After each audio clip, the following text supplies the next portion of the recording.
আমাদের ভেতরে কে ভালো কাজ করতে পারে? কি কাজ? আপনি এজন্য যে কাজই করবেন কাজটা যেন আপনার ওই আয়ত্তে ভালো হয়। যারা টাইলস মিস্ত্রি আছেন,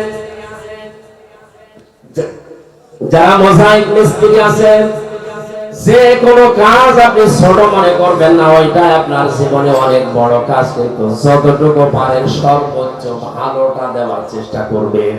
লাকাদ খলাকনাল ইনসানা ফি কাবাদ। আমি মানুষকে কষ্টের পরে কষ্ট সহ্য করার জন্য বানিয়েছি।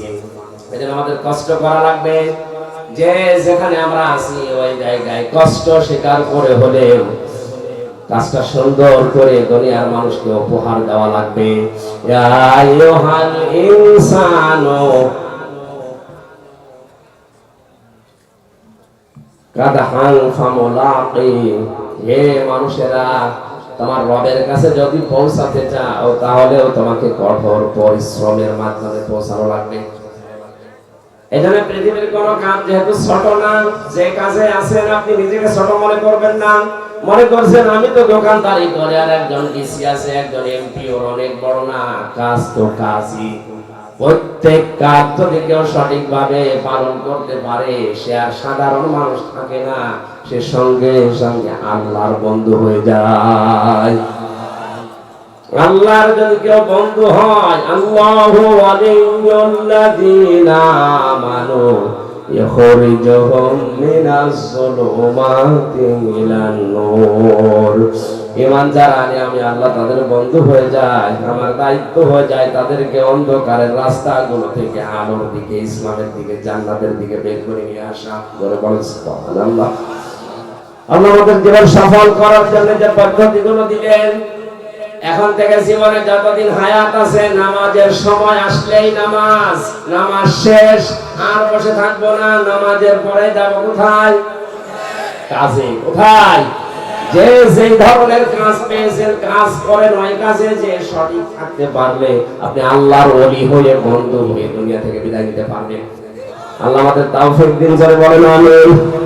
মা বোন যারা এসেছেন তাদের জন্য মাত্র কয়েকটা ওয়াজ করছি তিরমিজি শরীফ থেকে। সম্মানিত মা বোনেরা, আপনার তাওয়াক্কুল হওয়া লাগবে হযরতে হাজিরা রাদিয়াল্লাহু তাআলা আনহার মতো। আপনার ইবাদত বন্দেগী হওয়া লাগবে হযরতে মরিয়মের মতো। আপনার দৃঢ় ঈমান তৈরি করা লাগবে হযরতে আসিয়া রাদিয়াল্লাহু তাআলা আনহার মতো। আপনার স্বামী ভক্তির উদাহরণ হওয়া লাগবে খাদিজাতুল কুবরা রাদিয়াল্লাহু তাআলা আনহার মতো। আপনার জ্ঞান অর্জন করার স্পৃহা থাকা লাগবে হযরতে আয়েশার মতো। আপনার পর্দা পশিদা এগুলো থাকা লাগবে বিশ্ব নবীর ছোট মেয়ে ফাতেমাতুজ জোহরার মতো। আল্লাহ এই ছয়টা নারীকে নারীদের জন্য আদর্শ বানিয়ে দিয়েছেন।